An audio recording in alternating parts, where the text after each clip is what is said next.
আসসালামু আলাইকুম ভাই বোন আপুরা, আজকে আপনাদেরকে করে দেখাবো চুষি পিঠা রেসিপি। সেই জন্য আমি এখানে চালের গুঁড়ো নিয়ে নিয়েছি।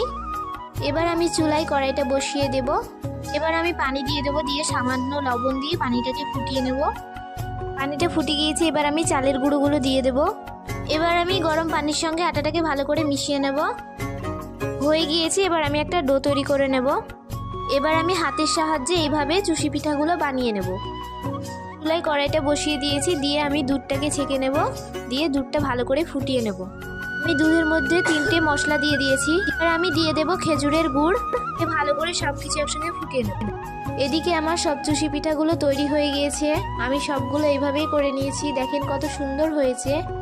এদিকে আমার দুধটাও ফুটে গিয়েছে। এবার আমি সব চুষি পিঠাগুলো দুধের মধ্যে দিয়ে দেব, দিয়ে হালকা হালকা করে নাড়িয়ে নেব। আমার চুষি পিঠাগুলো হয়ে গিয়েছে। আজকের মতো এখানেই বিদায় নিচ্ছি। আমার রেসিপিটি ভালো লাগলে লাইক, কমেন্ট, শেয়ার এবং সাবস্ক্রাইব করে আমার পাশে থাকবেন। সবাই ভালো থাকুন।